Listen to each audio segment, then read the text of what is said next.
So I'll put it on comments. All right. But we are live. We are live. Tuesday Night Live. We are back with the Bharat Army. Unlike Piers Morgan, we are back for another show with the Bharat Army. And we have another amazing group of cricket connoisseurs with us today. And today we're going to be talking about our preview, our predictions, our thoughts, our insights into the T20 series coming up between India and England. England, eh? England, T20 in India, dead pitches. I don't know how I feel about this. Usually, T20 home series and stuff, I'm feeling quite confident. But when it's England, they are a very, very good limited over side. But we will have to get into the nitty gritty and see who our cricket connoisseurs think is going to come out on top. So let's see who is here on this week's episode. We've got Gurkirat returning for this episode. How you doing, Gurkirat? Doing quite good. Enjoyed the test series a lot. Now looking forward to the T20 series. Looking forward to a good challenge, actually, honestly, because if there are two teams that can challenge India in the shortest format, I believe it's England and West Indies. And hopefully, whatever chinks in the armor that need to be exposed are done in this series rather than 6 months from now when we play the World T20 and a knockout game. I'd really like if India have to lose and be exposed, they might as well lose 5-0 in this series, but shouldn't be losing a knockout game in the World T20. Yep, I would agree with that. We've also got Sanchit returning on this podcast. Been a while, Sanchit, since you were last on the podcast. Good to have you back, though. Thanks. It's been 2 months and quite an unusual time for us folks back in India. It's 12:30 a.m. But yeah, geez, what a last few months we have had as an Indian cricket team fan. It's almost like a fairy tale. And to wrap this season up with a fantastic limited overs leg with England, I think they are probably the best white ball team in the world right now, arguably. So really looking forward to this series. Yes, indeed. Yeah. And thank you guys also for being on this podcast at the late hours.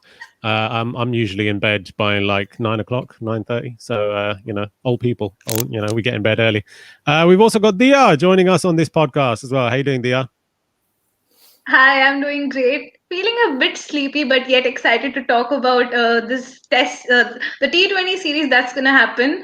A very good chance to prepare before the World T20 that's happening in India only. So really excited, and it's the best, series to decide all the combination, whatever you want to have. Go all, what all combinations you are looking for, all the permutations, combinations. Just do all the sortings that you can, and just. Do good in this series as well as in the T20 World Cup. So really excited for it.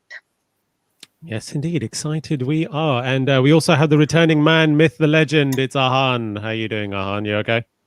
Yeah, I'm doing well. How are you doing? I'm looking forward to the T20 series. It's great we made it to the WTC final, I think. And the test series was great to watch. So let's see where we go from here. Wonderful. And so let us get into talking about this test series, eh? So there's going to be 5 T20 matches. Sorry, did I say test series? T20 series. Sorry. Let's get into talking about the T20s. So they're taking place on March 12th, 14th, 16th, 18th, and 20th, all at the same stadium. They're all going to be at the brand spanking new Motera Stadium in Ahmedabad. A special gemcho to anybody from Ahmedabad who is watching the show tonight. And let's talk a little bit about the India squad which has been selected. So I'm just going to quickly run through the squad for India, and then we'll get on to talking about the England squad. So Virat Kohli is our captain. We've got Rohit Sharma, KL Rahul, Shikhar Dhawan, Shreyas Iyer, Suryakumar Yadav, Hardik Pandya, Rishabh Pant, Ishan Kishan, Yuzvendra Chahal, Varun Chakravarti, Akshar Patel, Washington Sundar, Rahul Tewatia, T. Natarajan, Bhuvaneshwar Kumar, Deepak Chahar, Navdeep Saini, and Shardul Thakur. So, a few new names in there now. Mr. I'm here. He's in the squad. After all of the drama of him not being in it the last time. So let's talk about some of the new names that are in this squad. Ahan, are there any new names in there that you're particularly excited for? Yeah, there are a couple actually. I am excited to see how Ishan Kishan and Suryakumar Yadav go if they get a chance, because I think they've earned, at least Suryakumar Yadav has earned his spot in this team over a long period of time. He's performed and he's really scored the runs in heaps for Mumbai, both in the IPL and even Mumbai generally the team. And Ishan Kishan obviously gives us a six hitting option in the middle order, which is a great option. We need six hitters in the Indian middle order. We have a lot of the same kind of players, and that really need to spice it up. But I think what I'm really keen to see is the comeback of a certain Rishabh Pant into the T20 circuit, T20 side, because he's been out of the limited over side for a bit. He got dropped from it. And we've all seen what he's done in the last couple of months in the Test series, both in Australia and in India. And I can only hope that he uses that form, confidence, and actually brings that into the T20 format. Because if he does, we have a born match winner, and at five, potentially at 5, 6, 7, we could have Pant, Pandya, and Jadeja, and I think that's pretty much one of the most brutal middle order combinations you can find anywhere. Yeah, if you cast your mind back to our IPL weekly podcasts way back in the day when we were all younger and more handsome, week 1, we were talking about Rishabh Pant having potentially lost his place in the India team, which he had lost it at that point to KL Rahul.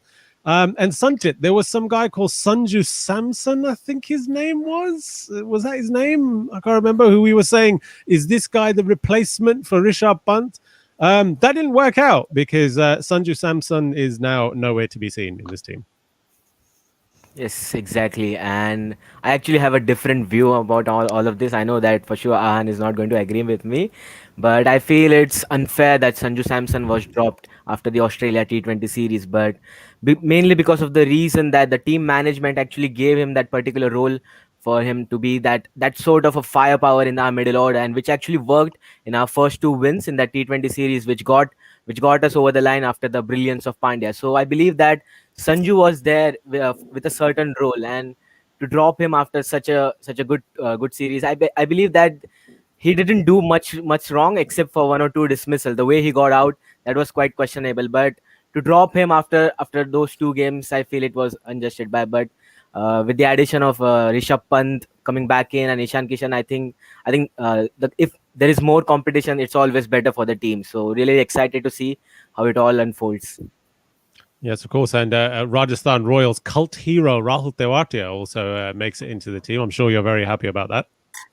Exactly, and actually, I have read an article related to his availability in the T20 series. I think it's about fitness or about the yo-yo test. I'm not sure what it's about, but if he is fit and he's available, I think he might get a game. I think after the third or fourth game, because he's been quality, and he's had a good domestic season as well, to after backing up with a great IPL.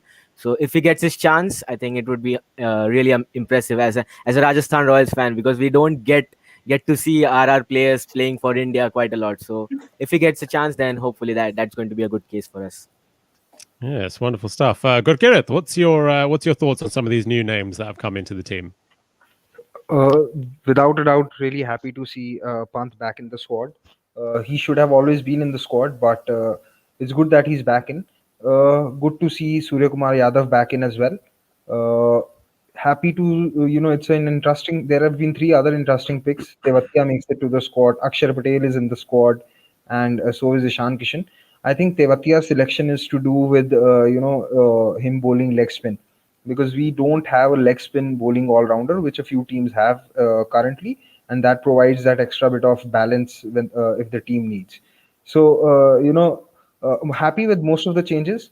Manish Pandey has been unfortunate to be left out, but I personally feel that he shouldn't have been in the squad in the first place, because we have seen with Manish Pandey that whenever he's batted outside of the top 3, even in the IPL, he's not been able to do the job. So he might feel hard done by, but I think it's still the right call. Regarding Sanju Samson, I'm with Sanchit, because he was given the role that was asked by the team management. In the first game, he played a quick fire knock, gave the team momentum. He did the same in the second game. In the third game, he failed, which is possible because the kind of role the team management had asked him to play was a very volatile one, and you not necessarily can always ask for consistency. And him being dropped sets a bad precedent. It is going to create a precedent where the despite the players being asked to play for their spot, they might not play for the team. They might start playing for their spot, and bat defensively, which the format doesn't allow for, especially if you have a Virat Kohli and Rohit Sharma as well, who like to take their time. So I am happy with the additions that have been made in the squad, but not at the cost of Sanju going out, because it sets a bad precedent.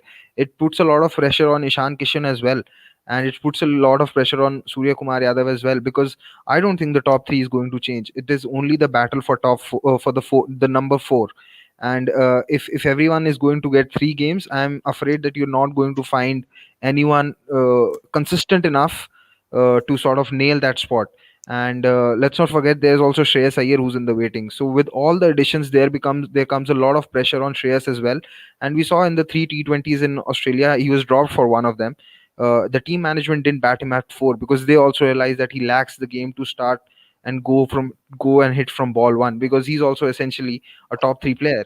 So it's good that they're trying to get away from getting everyone in the team who's a top 3 player, but they also have to start pick and choose their players.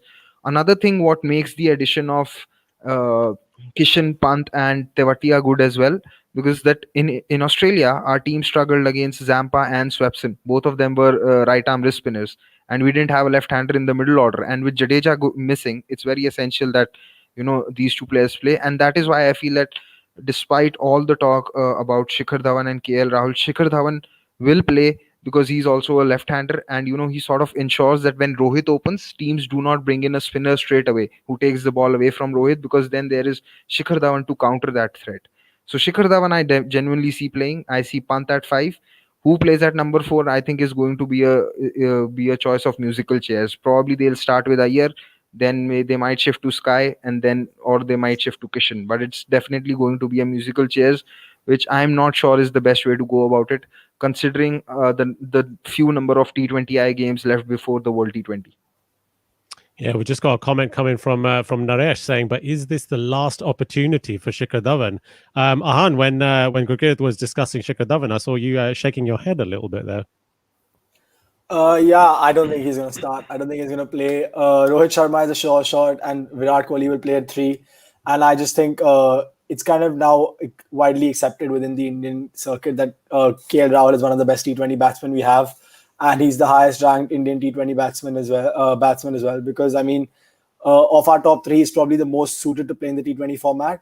I know Virat Kohli has a really high average, but KL Rahul has the ability in the game, I think, that allows him to bat at really high strike rate. And now, given that we have a 4, 5, 6, 7 who are powerful, and he knows he's got the batting support behind him. My hope and belief is that he's going to play. He's going to take off the handbrake and play the way KL Rahul can, which if he goes that way, that allows Rohit Sharma to take a little bit of time to settle in, and then he can get going. So I don't see Dhawan starting. I think Rahul is quite a team favorite in terms of the T20s. And if you've been following his Instagram, it kind of makes it seem that he is going to start. Would start on the 12th, because that's the vibe he's been giving. Yeah, Dia, what's your thoughts on some of these new names in the team then? First of all, I was really happy with the squad selection. The few new inclusions are definitely great, and great future prospects for us in the future. And I was a bit, I won't say upset, because it was pretty much obvious that Kuldeep Yadav was not there. So it means that we will not get to see the Kulcha combination in this World T20. So yeah, that's definitely there. And I was also sad with, Sanju Samson not being there. But Pant is back into the squad. And now it will be interesting. Are we going to see both Ishan and Rishabh Pant playing, or is it going to be just Rishabh Pant? Although Ishan Kishan is also coming off from a great form in this, Vijay Hazare Trophy. But yeah, I would definitely would want to see both of them playing, to be very honest. But again, as Gurkirat also mentioned, it's going to be a musical chairs at number 4. And for the opener spot, I would say that Shikhar Dhawan has to be the for sure starter for us. I mean, come on, KL Rahul, okay, he might be one of the greatest players in everything, like everyone talks about, and I feel that he has been hyped up to some extent, but he cannot live up to those expectations that have been set, by us, the fans. And yeah, that has been the case that we saw in the Australia series. He might reach 40s or 50s, and he gets out after that. He doesn't play with a good strike rate in the initial stages. He doesn't play, his strike rate is not that great. And when it's the time to, when we think that, now he's gonna, go all guns blazing, that's when he gets out. So what's the point? It's rather you should have Shikhar Dhawan as an opener, who can provide a great start as an opener in the power play. and he makes good use of the power play as well. So I would definitely want Dhawan to open. And now the interesting thing will be who is going to be there at number 4. And if I see the strike rates and the averages, particularly I want to go with the strike rates of Rahul. It's like 144, like of like all the T20s. If I say like not the T20Is, but the T20s, like in general, including IPL, it's 144, which is okay. And I was not expecting it, to be very honest. And if I see of Suryakumar Yadav, it's 134. Of Ishan Kishan, it's 136.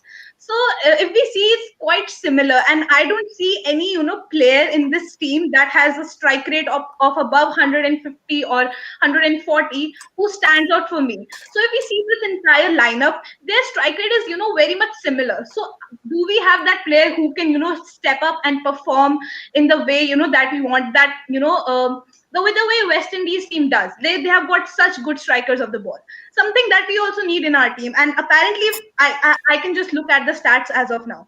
And at number 4, I don't see, although all these players are there for contention, but they are very similar kind of players. So now it will be interesting who will be picked up. And if let's say we are going to start with Suryakumar Yadav at number 4. Then he should be given these chances in all the 5 matches, like maybe 3 matches. If he's, he should be like given proper chance. It should not be like they are tried for like 1 or 2 matches, then they are dropped. So this musical chair thing should not happen. And if we have selected one player in the first match, we should persist with that. This is what I think.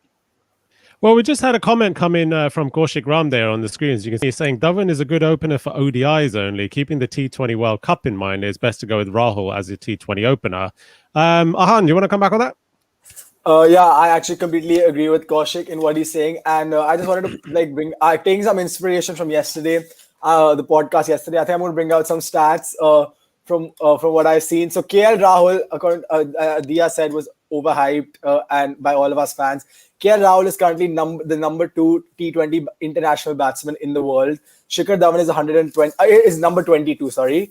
And if we talk about stats, Shikhar Dhawan has played 64 matches at an average of 28.3 and a strike rate of 128.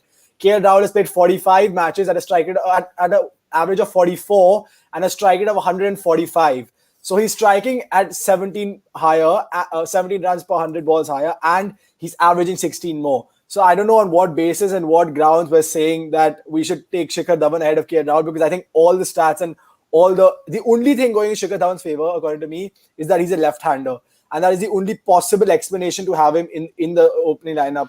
But if you go purely on the basis of stats and reputation, I think KL Rahul has to start ahead of Shikhar Dhawan.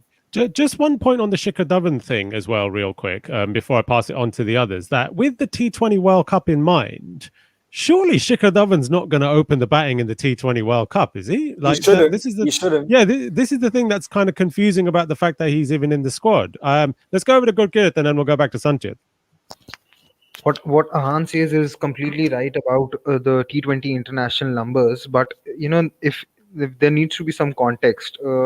India actually don't play that many T20Is, so you have to rely on the T20s which India play, which is the IPL and the Syed Mushtaq Ali.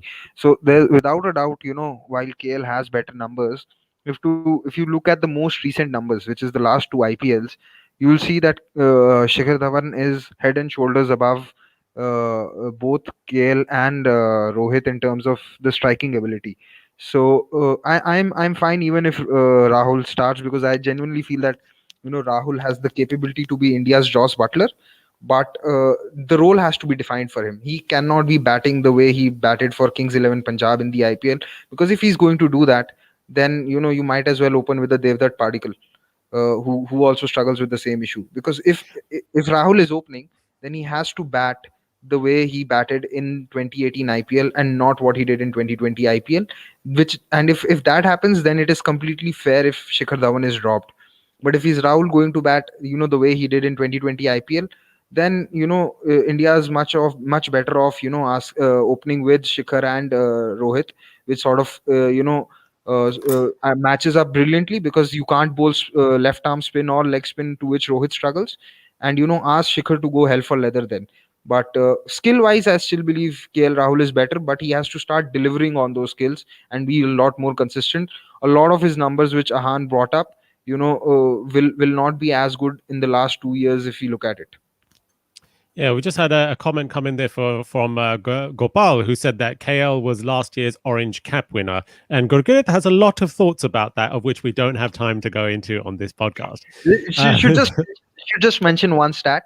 Yeah. He was definitely the last year's Orange Cap winner, but in the 13 seasons of IPL, his strike rate was lowest for any Orange Cap winner. It was 129.34. It's never been that low for any Orange Cap winner. So it sort of explains where the problem lies. Yeah. Sanjit, what's your thoughts about this opening conundrum? I'm actually with Team Rahul for this because I believe that Shikhar Dhawan is a great white ball player and he has given us lots of good memories with the white ball. But I believe he's quite inconsistent in this particular format. If I don't consider the IPL numbers, but if we could just roll back the years back to 2016 when we were having Shikhar Dhawan as the opener, he was dropped for Ajinkya Rahane in the semi-final because of inconsistency. So, do we really want to go back to that route? When everything goes wrong, we go back to Dhawan. It is always the case. We always go back and forth every time with Dhawan. So, should we actually start looking at the things forward, and should we actually talk about taking the World Cup into consideration? And having KL Rahul at the top of the order will actually provide us with an extra bit of flexibility. I believe that the strike rate reason could have been maybe burdening the shoulders of a captaincy for Kings 11 Punjab. Not sure if that could be the case, but if KL Rahul is given a go at the top of the order and just play freely, like he played in the 2018 IPL, where he had a brilliant season and his strike rate was better than what we saw in the last 2 years. 158. It was Yes, 158. exactly. So if we could just expect that from KL Rahul at the top of the order, so maybe that could work in their favor. And as far as the number 4 spot is concerned, I would actually start off with Suryakumar Yadav, because I believe if having KL Rahul and someone like Shreyas Iyer in the squad at number 1 and number 4 position with someone with similar strike rates could actually go against us. Because if you could see our T20 lineup, we don't have enough firepower in our top order. We don't have someone like Chris Gale. We don't have someone like Brendan McCullum of the past to actually give us that extra bit of batting prowess that we need. So having a versatile player like Surya Kumar Yadav, who is actually known for his skills of batting almost anywhere in the top order. So having someone like Surya Kumar Yadav bat for us and get as many games as possible before the T20 World Cup could be a massive boost for us. And I believe that I would actually start with Surya Kumar Yadav at number 4 and have Rahul open the innings and giving him extra freedom at the top of the order. Yeah, we just got a comment coming from Abhishek Chakraborty, who said, "Sky is the glue. He can be given a long run. He can play the role he plays in MI in the IPL. He's a versatile player who can change gears at the get-go." I'm concerned about one thing with Surya Kumar Yadav is, of course, if he is actually faring in the management's plans to play in the T20 World Cup, and he's making his debut for India in this series. I mean, it's not really giving him that much time, you feel. What do you think, Sanjay? Do you think he needs a little bit more time in the squad before he can actually play in the T20 World Cup? I really don't think so, because if we could just look at the number of games that we play before the T20 World Cup, I think we play about 21, 22 T20s before the World Cup, and counting the IPL as well. So I believe that he will have enough match practice before the T20 World Cup is coming. So I don't really think that it could impact him, because as we know that how IPL contributes to a player playing under pressure.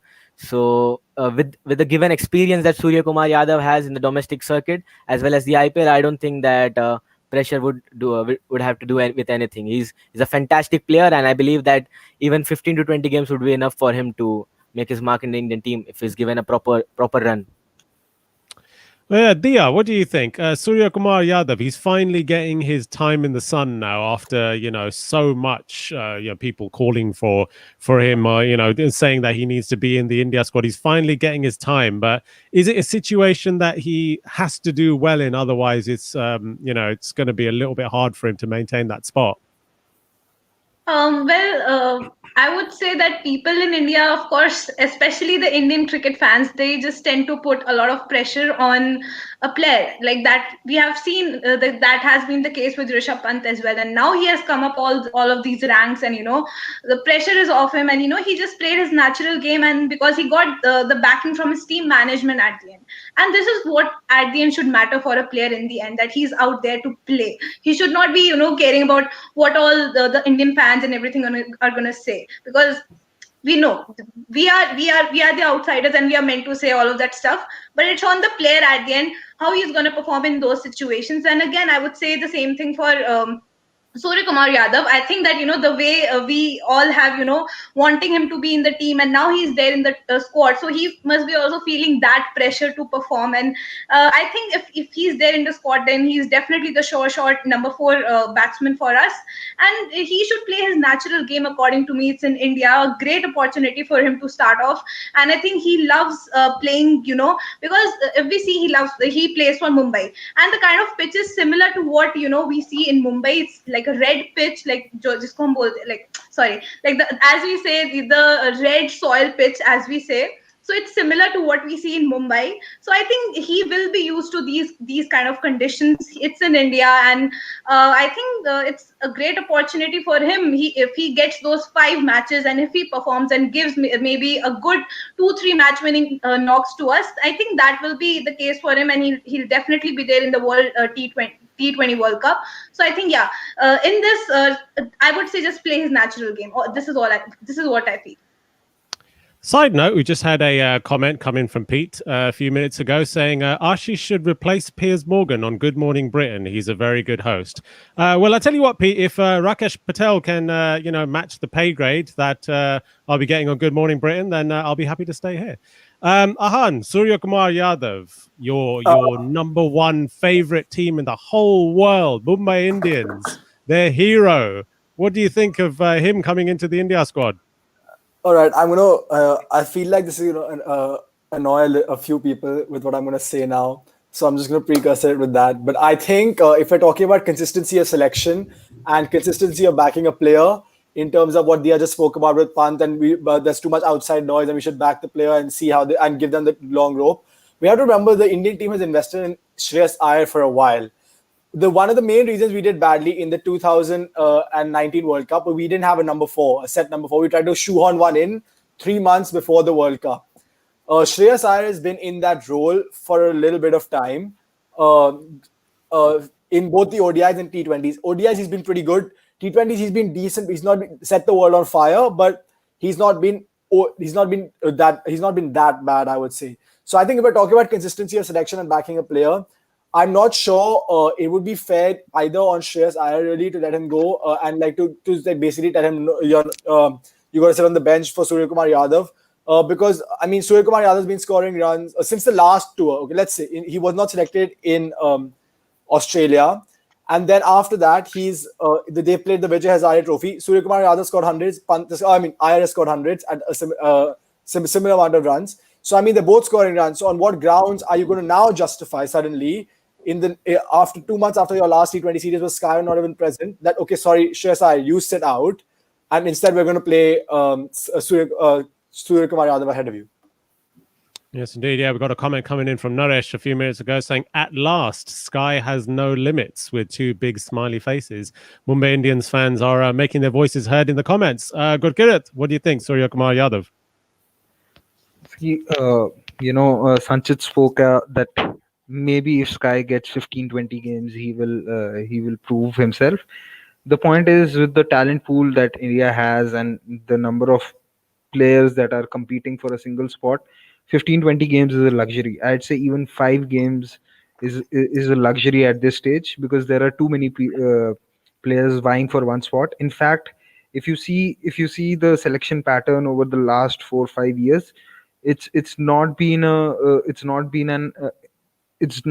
a practice of selection. Rather, it's been a practice of rejection, because players have not been given longer ropes, except for 2 maybe, which is Bumrah and Hardik. And the reason for that is Bumrah's a genius, and Hardik has had no competition. So these are the 2 players which have actually gotten some amount of backing. Pant has not received that backing. Even You'd say Manish Pandey hasn't received that backing.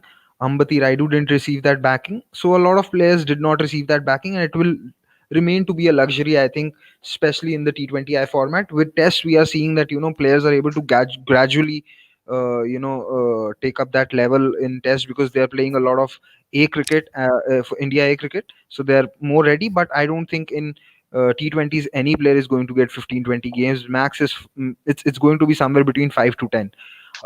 Coming to the debate of number four, while Shreyas has done well in ODIs, I genuinely don't think that he has the range as of now to play number four in T20s, because one, he struggles against extra space. He was badly exposed in Australia. Two, he struggles against leg spin.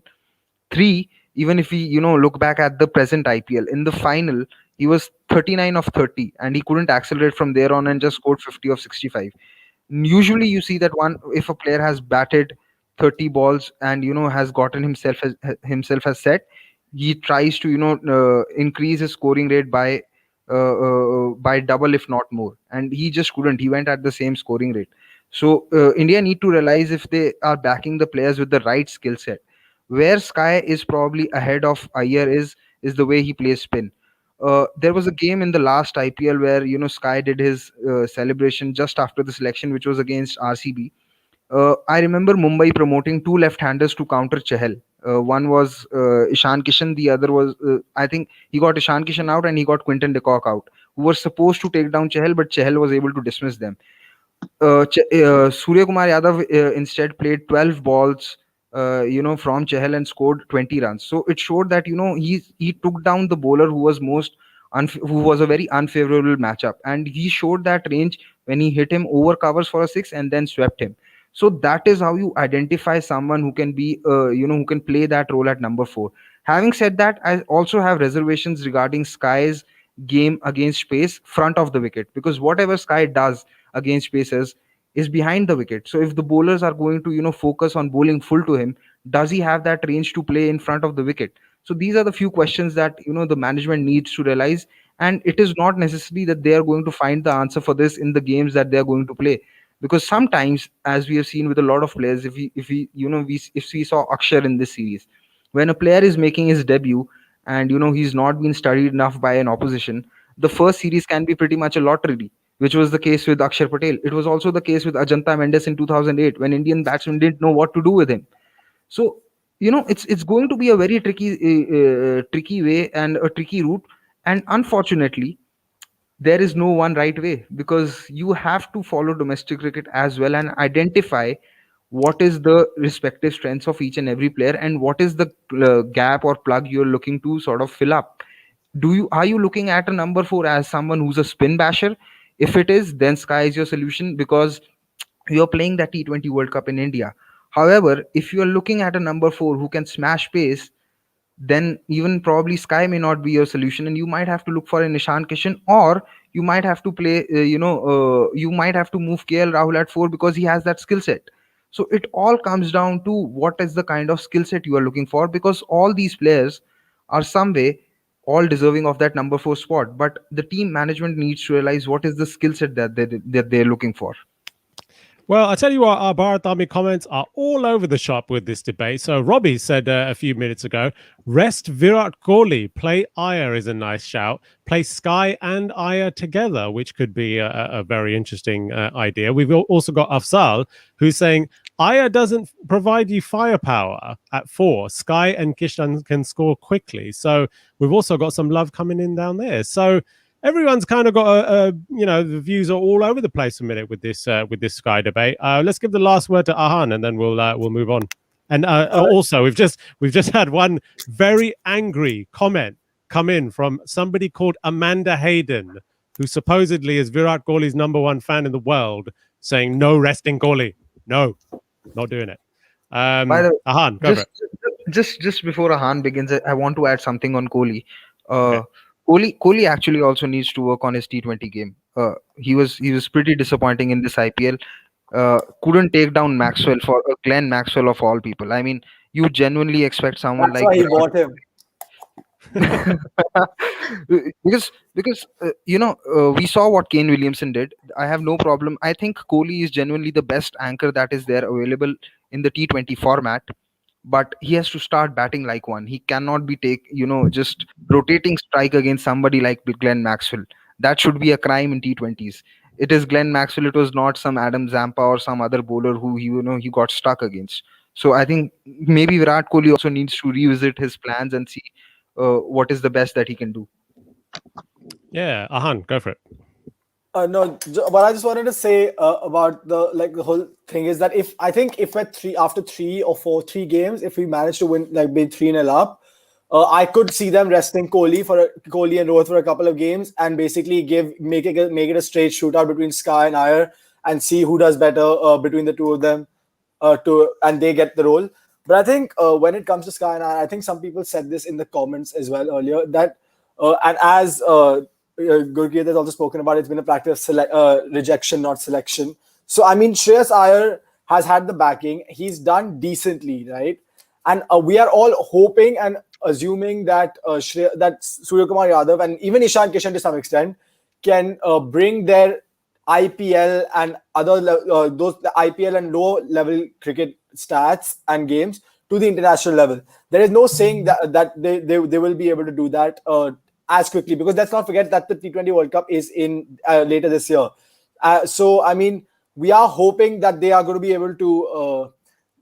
They're going to be able to convert at this level. It's not. We've seen it in the past. It's not always happened that people have converted the stats. Even Rishabh Pant, for that matter, when he was even the IPL, he was ripping it up for 3 seasons continuously. He came into the Indian T20 and Test squads, and even then, like initially when he came in, he didn't really do much, and then he got dropped for a reason. We might not agree with the reason, but there was a reason he got dropped. So I think we need to be careful about putting all our hopes in someone who has not played T20. I mean, putting our number 4 hopes in someone who has not played the format internationally before, which is what we ended up doing for the 2019 Cricket World Cup. Let's not forget. Yeah, Sanjit, did you want to come back with something? Yeah, I actually wanted to comment about bringing the IPL game to the international cricket part. I believe that we have always been the victim of playing it safe almost every time. We did it in 2019 where we did not we were quite cautious with the way we selected the team, selected the 11, but we never had that one bold call which actually got us through. And if I wanted to talk about the winners of the 2019 World Cup, that is England, they had brought in Jofra Archer, who did not have enough international experience, and he was only backed on the way his success in the domestic leagues and franchisee cricket like IPL and Big Bash. So I believe that certain bold calls need to be made for a team who needs to perform well in such tournaments. So I believe that we have been victim of playing safe in almost every time. So I need that a bit of let's say a bold strategy this time around with maybe the number 4 position for this matter. So I believe if we could just back Surya Kumar Yadav, if we could just back someone like Surya Kumar and Ishan Kishan for that matter to bring their IPL game into the international cricket, what harm is there, instead of playing it cautious and failing again and again? So I believe we need to have that bold kind of strategy, because we have always been struggling and failing at the last hurdle. So if we could just blend it up by coming up with a new strategy, maybe that could work in our case. Just one thing, sorry. I agree with you, Sanchit, but you're making it sound like Shreyas Iyer has failed. He's not failed at number. You're saying if you're carrying on, what you said was that if you carry on with the same way and keep failing, Shreyas Iyer has not failed. I don't think he's done that badly in the chances that he's got. So I mean, I can understand. There's a saying in cricket that the player's stock rises when he's out of the squad rather than in it. I think that's a bit of that is happening with Suryakumar Yadav, because he's not played and we're assuming he can bring that in. Shreyas Iyer has not been that bad. I mean, he's been pretty decent when he's played for India. Yeah, Sanjit, come back on that. I didn't say that Shreyas Iyer failed. I believe that he had a decent game, but if we could just maybe experiment with Surya Kumar Yadav for this number of games. And I was actually commenting about the giving Shreyas Iyer the longer rope. He has proved himself in the previous occasion. I think even there were quite a lot of occasions that happened, but I believe if we could just experiment with Surya Kumar Yadav, and if he comes good, and if he could just prove it himself in this 1 year, there is no harm playing him at number 4 in the World Cup, and not considering the fact that Shreyas Iyer did well in the past 2 years. I was just looking at the fact that maybe we could go in with a versatile player like Suryakumar Yadav at number 4 instead of Shreyas Iyer. Iyer's been brilliant in the last few years, but I believe we need extra firepower at number 4. I think that was my point about it.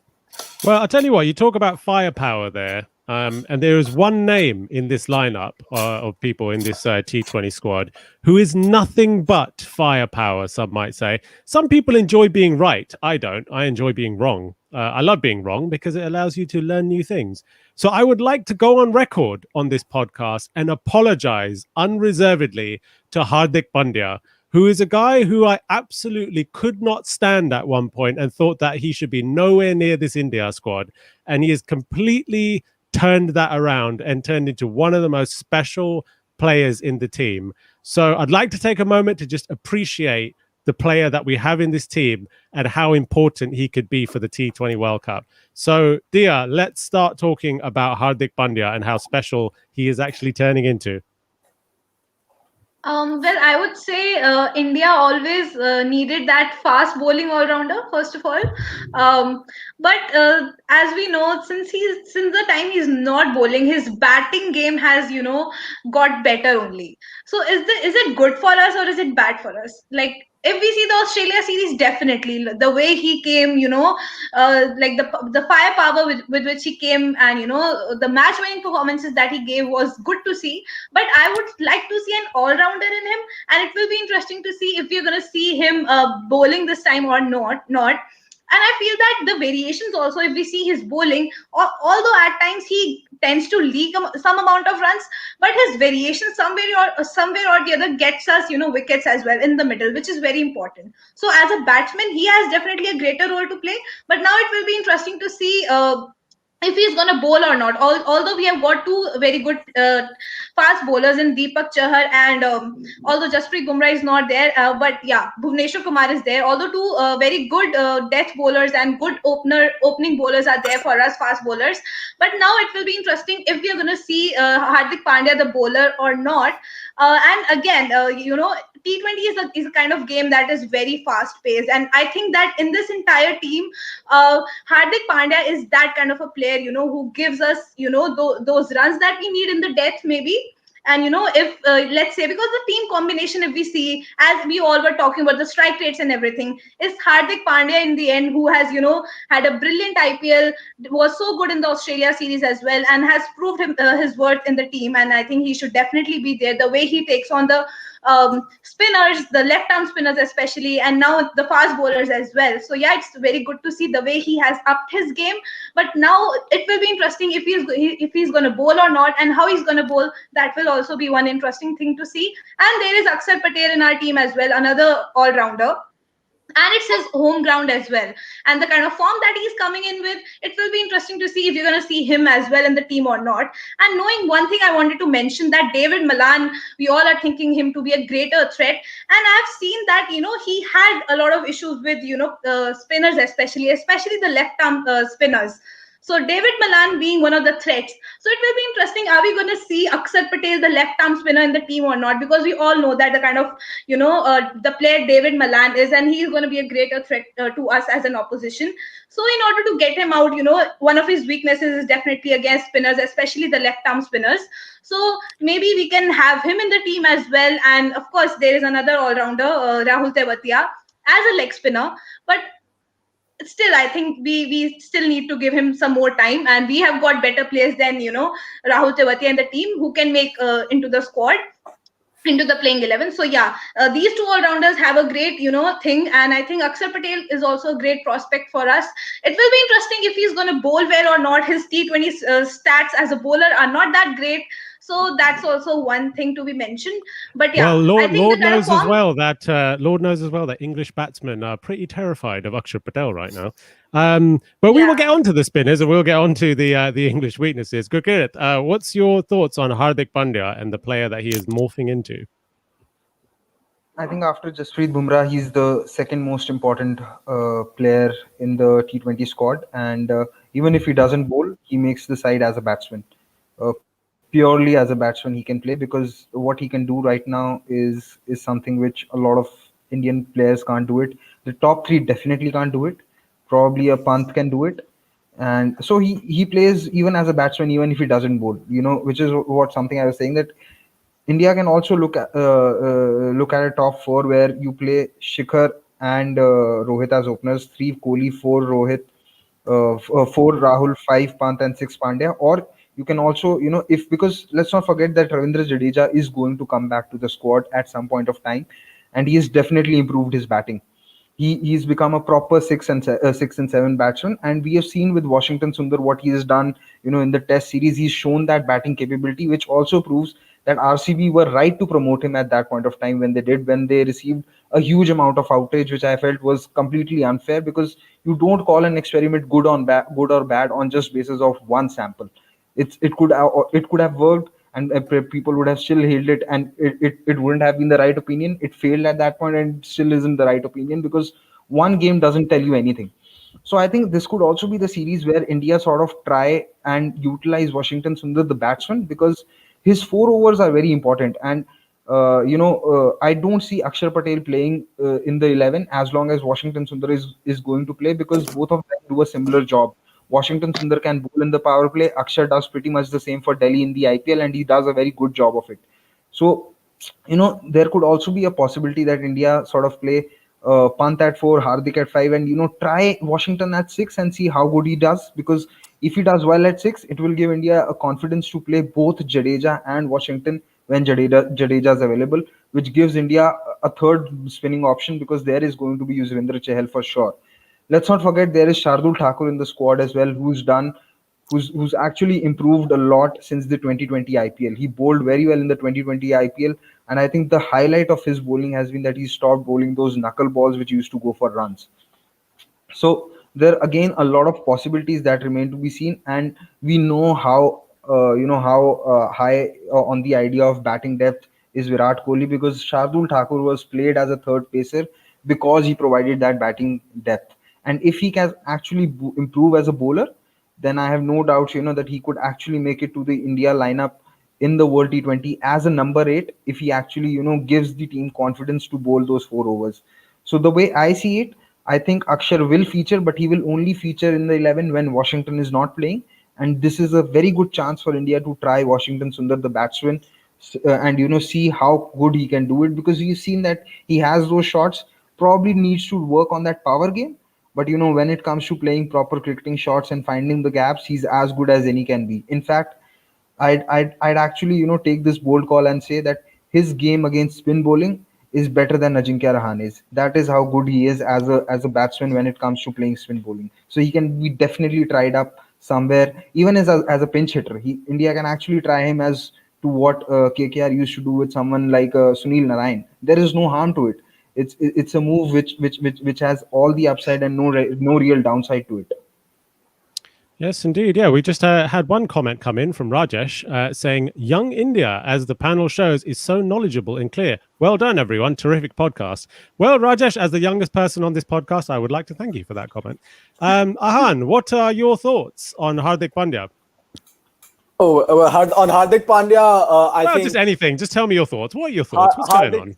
Hardik Pandya, I think, is an absolute beast. He's one of the most important players we have in this T20 team, especially ODIs as well, but T20 especially, because I've felt for the last couple of years that India's slightly gone backwards in terms of their T20 play, and they aren't really staying up with the likes of West Indies, England, even in terms of playing T20 what I would consider the right way, or even Mumbai Indians for that matter, because I feel like those kind of teams play T20s the way it's supposed to be played.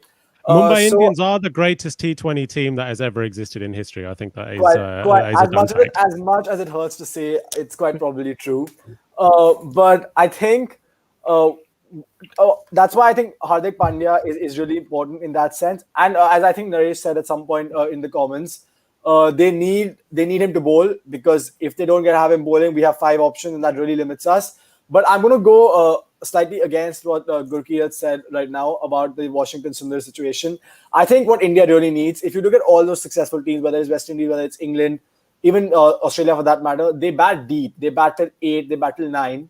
if you start batting. Australia is not a successful T20 team. They haven't even Okay, reached. Australia. Okay, let's go with just West Indies and England for this conversation. Okay, they battle 9. Now, let's say you go with your thing of playing Pant 4, Hardik 5, Washington 6, Jadeja 7 when he comes back. And then we go with Yuzvendra Chahal, Bumrah, Shami, or Shami Natarajan, who one of the two, and then Bhuvi or Shardul, right? One of the two. Shardul would be it. Shardul would be it. Yeah, but you're banking on Shardul consistently performing at this level. According to me, I'd still play Bhuvaneshwar, Bumrah, Shami all ahead of him. But anyway, so according to me, what I think actually is I don't think Yuzvendra Chahal is as much of a short starter as we're making him out to be. Let's not forget in the first T20 in Australia, he was dropped. He was not chosen. He did not play. And it's only because Ravindra Jadeja got hit on the head and Justin Langer got very angry that he came on and did what he did. But I think if going forward, I would, as I can see Rajesh also saying, I would not play Chahal. I'd actually have whoever we choose at 4. That debate is done.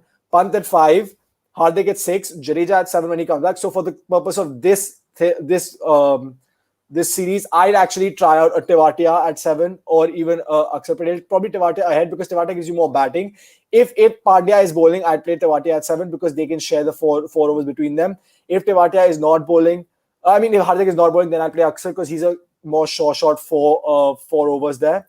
And then I'd have Washington at 8, as in you can juggle the batting order around, but I would have Washington at 8. So Washington, Akshar or Washington Tewatia at 7, 8 rather than Washington at 6 because then you can play Bhuvi at 9. And in an ideal scenario, you then have Bumrah and Shami coming after. So you have 8 proper batsmen and then you have Bhuvaneshwar at 9, which is a very good number 9 batsman. So I just feel Chahal like is one of the best T20 spinners that we have got. How can you think of dropping him? I just want to add something. Yuzvendra Chahal has a IPL economy of 7.5 after playing half of the games in Chinnaswamy when he hasn't had any support. So, and even though Chahal got dropped in that game, we all know how it turned out. He took 3 wickets for 24 in that game. Yeah, but what about the 2 games after that? He got hit for 50. Don't forget the 6 for 25 that he took against England only. No, in Chinnaswamy. So yes, his best match figures apparently. The thing with Yuzvendra Chahal is he's probably the second best leg spinner going around after Rashid Khan, and he's easily the best leg spinner that India has produced in T20s. What pulls him down is probably his no batting ability and very poor fielding ability, but his 4 overs in T20s are just gold dust, and we see it every IPL. Last IPL he took a wicket in his first over in 6 of the 15 games that RCB played, and many a times he's just been a single. It's just that with the kind of big icons that AB and Virat are, that Chahal doesn't get the sort of adulation that he should get, but he's been as much of a pillar as for RCB what Bumrah has been, or even a Malinga has been. So I think on most pitches, on most days, Yuzvendra, if you have to play one spinner, just one proper spinner, it has to be Yuzvendra Chahal, because he's just too smart and too brilliant. And I think there's only one thing that he lagged, and which he showcased in this IPL, was he has also developed a googly. So Rajesh Ashwin doesn't have a dusra, he has a carom ball. So I think, and that was one delivery that turned more than Chahal's leg spin. So we also got Rajesh adding a comment a little bit earlier saying Zampa is better than Chahal. Well, I mean, that's kind of... I just wanted to add one thing though for these guys, because I mean they're going on about Yuzvendra Chahal's IPL stats and his economy is 7.67, but his international economy rate is 8.30. So his economy rate in the international cricket gets worse than it is in the IPL. And I think for me as an Indian fan, I'd rather have as England have shown, even West Indies have shown, you don't need our wicket takers, our pace bowlers are short wicket takers. Okay, and I mean, compared to England and West Indies, I'd say we have a far better bowling attack than either of those two teams. So I think we need to some extent prioritize batting depth and do a bit of a trade-off here. Is what I feel like what Washington Sundar and Jadeja, when he's there at 7 and 8, what they give you, followed by 3 pacers, is according to me more valuable to this Indian team and in a T20 format in the T20 game than having, let's say, a Chahal at 8 or 9 and compromising on your batting depth. You know why? One thing I want to mention.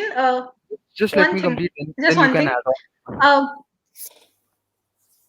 Yeah. Okay, so I was saying it was the 2017 Champions Trophy when we all thought that we don't have a leg spinner in our team, and it was only Ashwin and Jadeja, the two who were not actually leg spinners. We needed leg spinners, and when Chehel and Kuldeep came in, that's when we thought. And many experts also say that although IPL and international is different, but IPL the L in IPL stands for leg spinners, and that's what we have seen. And okay, if you're talking about the economy rate, look at the number of wickets that Chehel has taken for India. I think he's one of the fastest to reach 50 or 100 wickets for India in T20 eyes. So his records also speak for himself. It's not always the economy rate. It's the value that he adds to the team. It's the variations that he brings, with his deliveries that matters according to me. And I was mentioning about the 6 for 25 that he took against England in Chinnaswamy, and many of these match-winning performances has been there by him. And economy rate is there, but also look at the wickets tally to see to just compare. So we need a leg spinner in our team, and Chehel is that leg spinner. Sorry, just to quickly stop you there. We don't talk about the 2017 Champions Trophy final on this podcast. So I'm giving you a yellow card for that. You get a yellow card for talking about the final. Good, Gareth, go ahead. Yeah, so see, I wouldn't read too much into the 6 for 25 because, like I said, sometimes debutants have a beginner's luck because they have not been played. So I wouldn't really go into that much because uh, anyway, you don't give one performance a lot more value than the consistency. The another thing which Abhishek said, that I am probably an RCB supporter. I just want to tell him that Ahan and I both support the same IPL team. We both support Delhi Capitals, but it's just that I we tend support to RCB. we tend to disagree on a few things. Anyway, moving to Yuzvendra Chahal, I agree with what Ahan said, that his economy has been on the higher side, but I think it's more to do with the last 10 games that he has played, where India have dropped a lot of catches off his bowling, which have also gone for runs. So that is one. The other is, as as you see with RCB and you saw with Kings 11 Punjab over the years in this IPL, is that when you don't have bowling depth, you struggle regardless of how long your batting is. And that has been one of the reasons why Delhi has been successful in the last two IPLs, because they have added on the bowling depth. So even though England have batting depth, they really don't actually compromise on their bowling. It's just a coincidence that Jofra, who's their best bowler, can also hit sixes.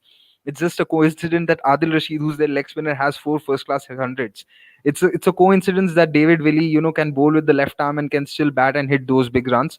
Same it goes for their other bowlers. Apart from, and Mark Wood doesn't bat. Apart from Mark Wood, all of Well, them are we are decent going to bowlers talk. who can We are going to talk in some depth about England in a Yeah. minute, because we're So gonna go on to the entire England squad. yeah, so just saying that, I understand the need for batting depth, but it cannot come at the 4 overs of Yuzvendra Chahal. Secondly, I don't think that Shami as a T20 bowler is there yet, because we saw that in he's also not playing this series. We saw in the previous T20 series that India played, that Natarajan was trusted over Shami to bowl at the death.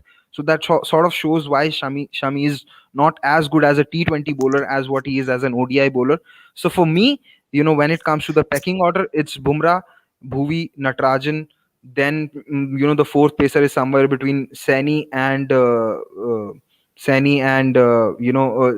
between Saini and Shami, and then you can have a Shardul Thakur. The reason why I'm bringing up Navdeep Saini is because he has that raw pace, and we saw the what happened in the New Zealand versus Australia T20 eyes, and we saw that in the IPL as well. That when you have raw pace, even if you miss your lengths, batsmen find it difficult to hit you out. Navdeep Saini was very good in the first half of the IPL. It's just that his form tapered off, but he's a much better bowler than what people make out to be. It's just the recency bias that has come in because of how he bowled in Australia, but he's a much better bowler than what he did recently. Well, let's go over to Sanchit, and then I'll come back to Ahan. Yeah, well, talking about a bowling, I think most of the points have been cleared very well by the panelists over here. But I would like to highlight one fact that the return of Bhuvaneshwar Kumar is a massive boost for us, because Huge. we have been missing him in our bowling lineup, and just the prospect of imagining a bowling trio of Bhuvaneshwar Kumar, Natarajan, and Bumrah bowling in the death for India. I think we have been craving for such a side for long years. So we have been craving for such a strong bowling lineup, and it's finally here. So it is going to be interesting to see how Bhuvaneshwar comes back into the side and changes things. And I believe that he's going to be perfectly suited bowler for us in the bowling in the power play, because in India you tend to get that lateral swing in the first initial overs of a game.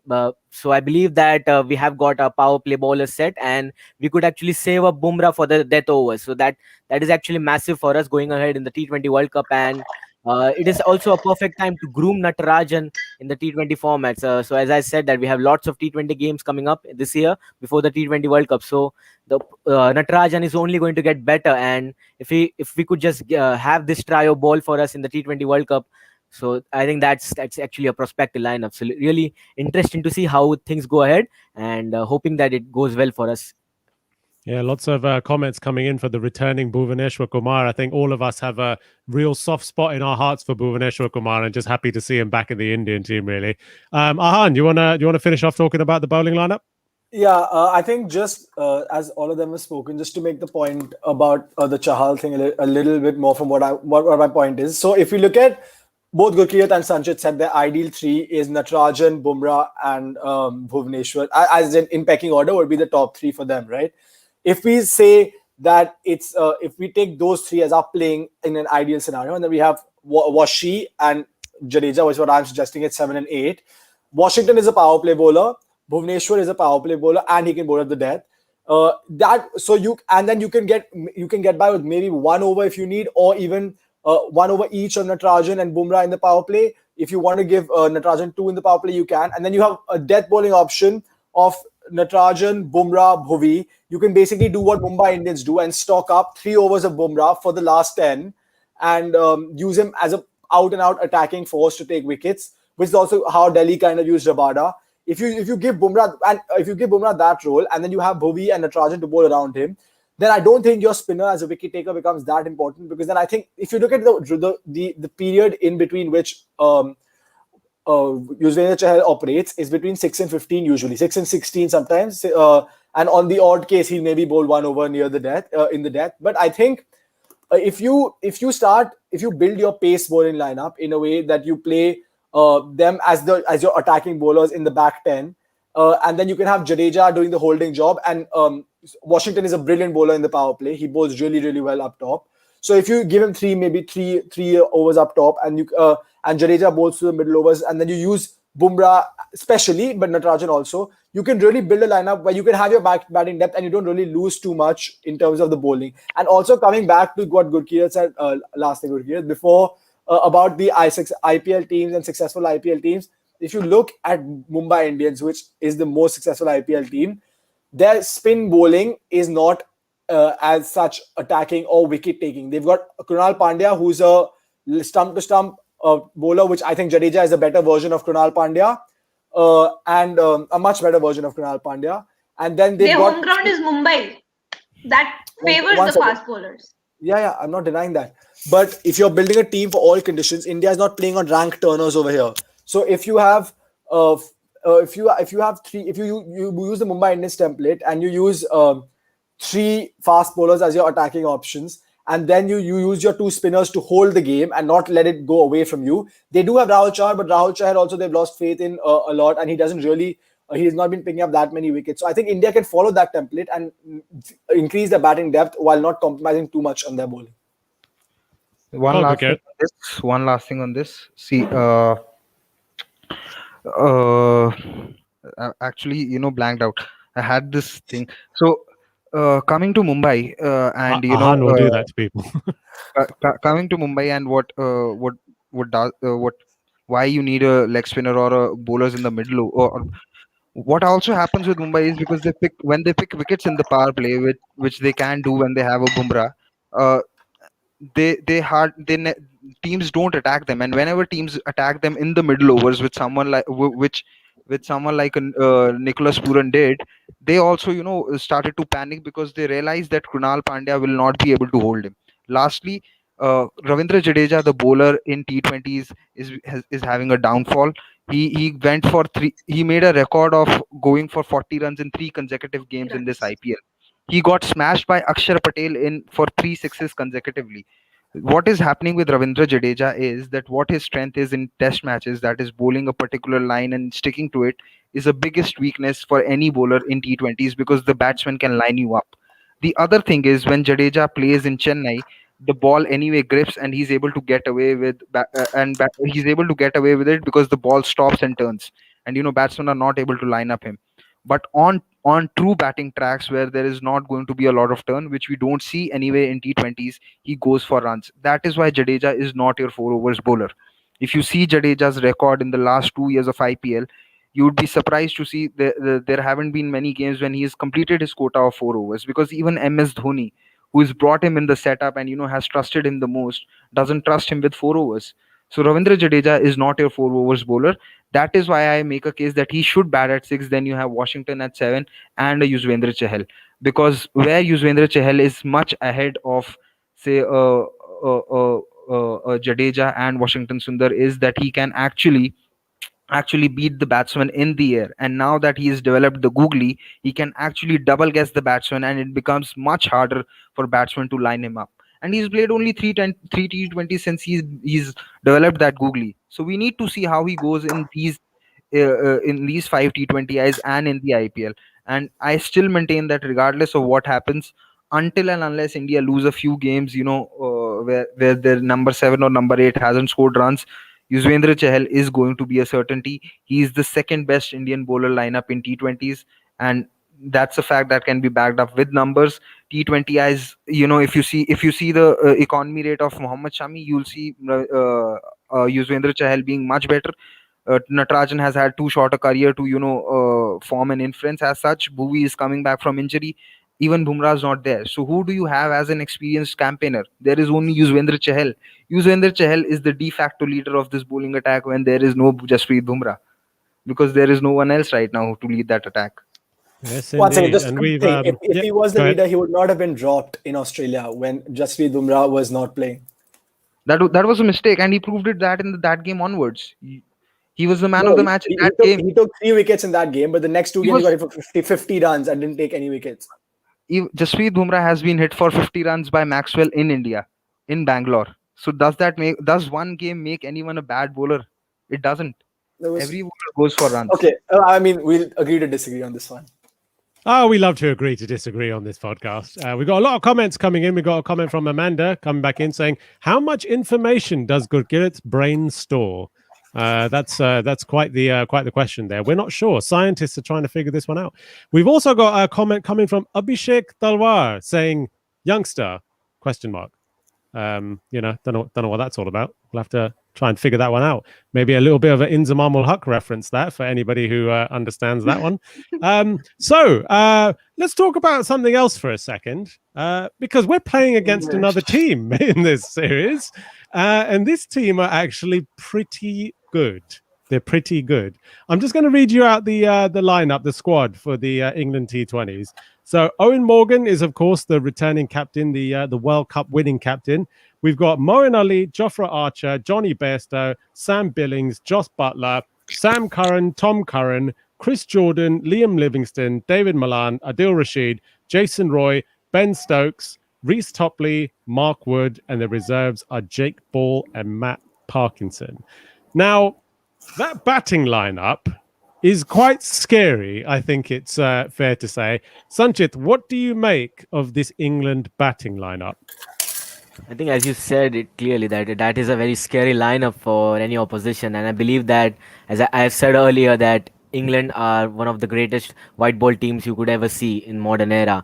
So, with the prospective team that they have put up, the top three, if I could just think of, like, we have Johnny Bairstow and Josh Butler opening, and we're having David Malan at number 3, Jason followed by, Roy.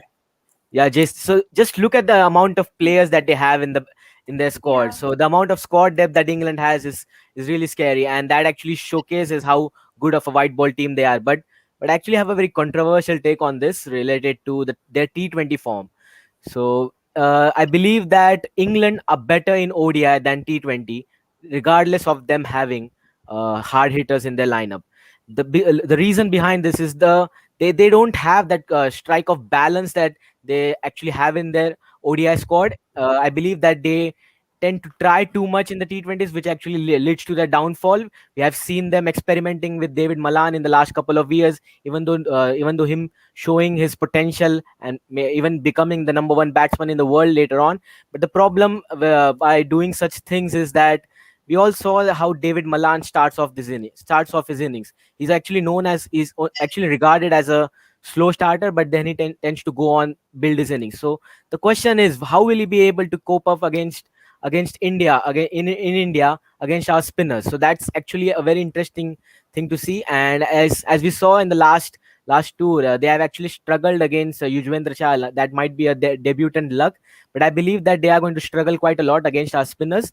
And with the T20 World Cup in India, I believe their batting would be tested quite a lot. And the IPL stars like Josh Butler, Johnny Bairstow, I think they are going to have a really good series. But I'm actually interested to see how someone like David Malan actually goes about things, because this is a big series for him going ahead in the IPL as well. So this could actually be the career-defining innings, even though he's at the top of the T20 rankings. That actually changes quite a lot. But this is actually a career-defining series for someone like David Malan, I believe.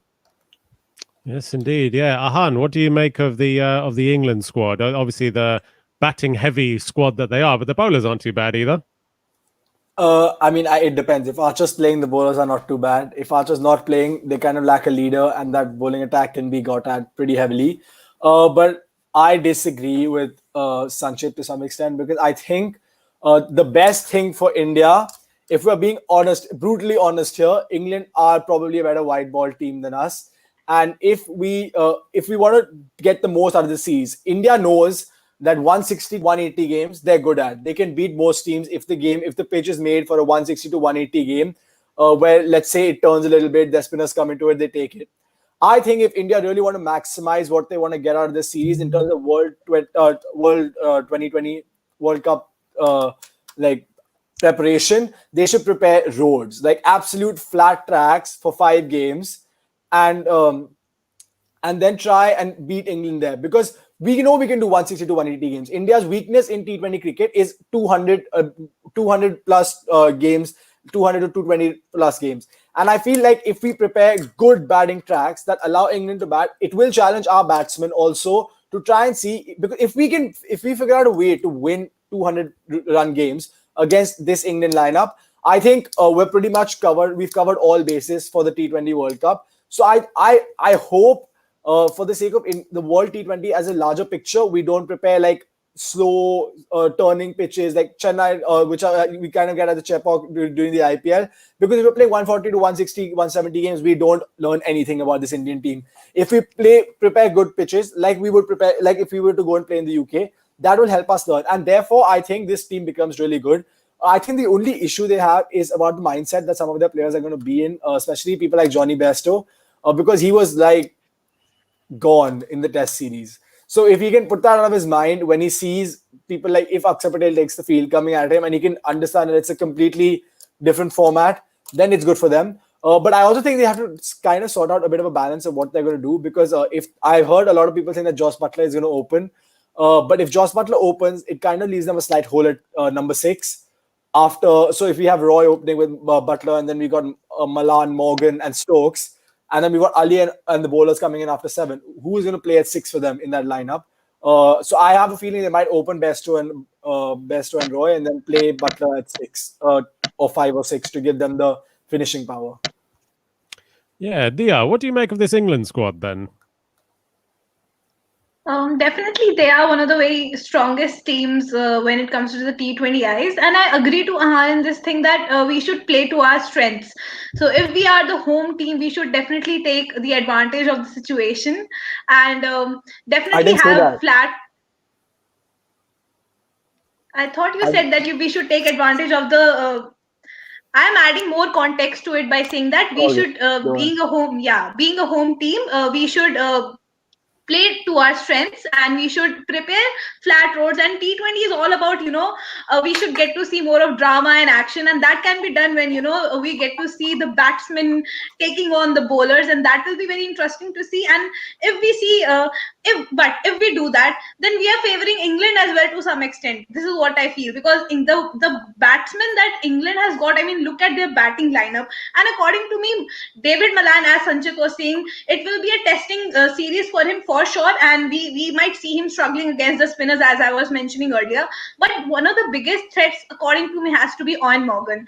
He is very good against leg spinners. He is very good against fast bowlers. His only struggle lies against off spinners, and we just have Washington Sundar in that case. So it will be interesting how we tackle Owen Morgan, the captain, as well as the batsman, because as we have seen his captaincy as well as his tactics are so good. So that will be also one thing to be seen. And as a batsman, I said that he's great. So, but their bowling. Coming to their bowling as well, their leg spinner Adil Rashid is back, and we know Kohli has struggled against Adil Rashid, especially like in terms of leg spinners that we have been seeing that he's struggling. So Adil Rashid is back, Moeen Ali, and many of these players have got so much of confidence as they play IPL. Bairstow is there, and Moeen Ali is there, and Kohli struggled a little bit to Moeen Ali in the past as well. So there you go. So yeah, Kohli struggles against spinners definitely is there, and it will be interesting like how he tackles these spinners in this series in T20Is. So I think they are a very good squad, but I think they're fast bowling. If Archer is not gonna play, it's just Mark Wood who has to lead the attack, and that will be I don't know how that's gonna turn out to be. And Ben Stokes, the bowler, might fire, might not fire. As a batsman, we know that he definitely holds the power. So yeah, I think their fast bowling looks a bit weak, but their spinners are there, and their batsmen are, they're a batsman dominating team. So they might turn the game around with their batting, but India should avoid that by batting in a better manner, according to me. Well, this discussion nearly turned into what kind of pitch we should have against England, and you all know how I feel about those kinds of discussions. Gurkirat, what do you think about England? Definitely, like I said initially, it is one of the best teams that can challenge India, and I'm with Ahan 100% on the kind of surfaces that should be that these surfaces should actually test India, and should test their depth. Uh, if Because it's going to be played in Ahmedabad only, and I think it's going to be similar to the pitch that was there in the fourth test. I think it's going to be a very good batting wicket, which will have a lot of bounce, and it will ensure that batsmen have to use more horizontal shots than straight shots, which sometimes Indian batsmen cannot be comfortable with. So it could be a brilliant tactic to have the same pitch as that was there on the fourth test, because that will ensure that Indian batsmen are tested. And I would hope that whenever India win the toss, India choose to bat first, because when we have to chase, we are still able to sort of figure out at the tempo that we need to go to, because we have a target in front of us. But it is when we are batting first, we don't know what is the right kind of target. So I'd hope that whenever India wins the toss, India opts to bat first, and they don't change it just after one loss, because we have seen sometimes Kohli take those calls and not persist with it and just go back to the initial thing after just one game. He did that against West Indies when India batted first, lost the game, went back to chasing again. He said that he will bat at number 4 against Australia at home, played one game, failed, back to number 3 again. So this one game experiment has to stop, because it is not going to give you anything except for headlines. It is only going to give you headlines. It's not going to give you anything. As far as England is concerned, I feel that they continue with Johnny Bairstow at 4, because they think that he has the skill set, because he can bash spin, play spin. He obviously didn't have a good test series, but this is a different ball game together altogether. I don't see Ben Stokes particularly making to the side, because you have Sam Billings as well, who's there, and there is Owen Morgan. So I think both of them will probably make 5 and 6, and then around 7, if you do need a spin basher, or if you do need a spin hitter who starts well, because Stokes has a habit of starting slow. They have a Moeen Ali, which I think will definitely play, and then there is Sam Curran, or one of the Curran brothers, and they play him depending upon who their other pace bowlers are. I'm genuinely excited to see how Mark Wood goes, because he has something which I always say, that pace is pace, comfortably crosses 150 plus. Would be really interesting to see him. Also, let's not forget that all these players who've got a contract, IPL contract, they'd be trying to showcase their skills to the franchises and try and make a permanent spot in the first 11. If Sam Billings does well in this series, he will definitely put pressure on Ricky Ponting to start him and play him ahead of a Hetmeyer or a Steven Smith. someone like a Jason Roy has the perfect opportunity to prove it to everyone else that he can genuinely play spin, because he has this reputation which goes around that he can't play spin. So if he does well in this series, he really helps his reputation a lot. Someone like a Mark would definitely, would have fetched. I think he would have definitely fetched somewhere around 8 to 10 CR had he been in the auction. Easily, a Hans giving me the looks. So if somebody 8 like to His 10 eyes CR. just popped out of his head there. Riley Meredith got 8 CR and he didn't even make his debut for Australia. Mark Wood But has been Mark, see, the thing with the difference is Riley Meredith has never played in India. Mark Wood has played in the IPL and got hit for 50 runs and then after that, he never played again. again one game. One game But he's doesn't. never played again. And people haven't trusted him since then. But you see his England numbers. He's bowled at that for England in the World Cup, in the 2019 World Cup. Again, I keep repeating, one game is not good enough to reject or select No, any no, I player. agree. But in the IPL, it seems to be a trend sometimes that people don't back players if they've They do. like They got do. past records. They do back you if you're Australian. They do back you if you're Australian. If you're mediocre, you get back. You get. Mark Wood isn't. Well, He- IPL discussions are a discussion for another day, I would have thought, because that's Yeah, a yeah. whole other kettle of fish altogether. So in closing, I just want, a quick answer from each of you. I want to know if you think India are going to win the T20 World Cup. And if you don't think it's going to be India, that's fair enough. Just give me the name of the team that you think is going to win it. So let's go with Sanchit first. Sanchit, who is going to win the T20 World Cup? I'm actually hopeful that it's India, but if I'm being realistic, I think it is going to be one of England or Australia, for that matter. Okay. Dia? Gurukirt's not going to like that prediction. He's not going to like. Dia, who do you think? I would not. No, I would not go with India. It will be England, I feel, not India. England. All right, fair enough. Ahan? I'd love for India to win it if they can sort out their issues in terms of batting fast and winning on flat tracks. But I think it's going to be West Indies again. West Indies. Good. I think we will have the same top four that we had in 2016. West Indies, India, England, and New Zealand, and I think we will have same finalists as well. uh, I don't. It will be difficult for India to make the finals because New Zealand has a voodoo over us some way or the other, and I don't see India winning a knockout game if they are batting first. So I think it's going to be a repeat of the 2016 final. Perhaps the result might change. Perhaps depends on how things go. No, I'd pay money to watch Carlos Brathwaite hit Stokes again. That was entertaining. I don't think Carlos Brathwaite will That take the might not happen again. He won't be there even. I feel that no one remembers him. Fabian Allen is a better number 7 or a number 8 than Carlos All Brathwaite. right, we'll take him then. Fabian Allen can do it. He can Fair definitely. enough. Fair enough. Well, I've got to say, I think India are my picks to win it. I'm going to try and be as hopeful as I possibly can about this World Cup. So I think India are going to win it. But It's the hope that kills, Ashish. It's a hope that kills. Listen, it is a hope that kills. But I'm going to say something controversial. My dark horse picks, though, watch out for Pakistan.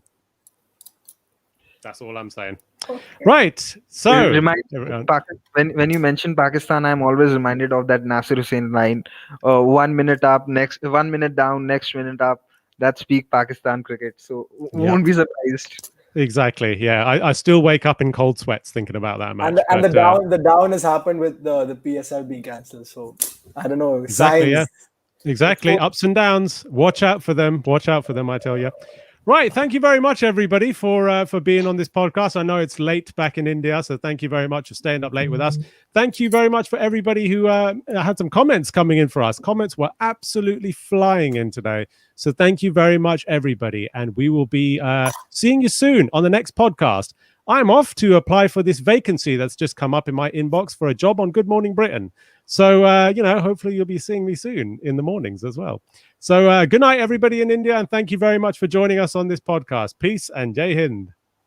Good night.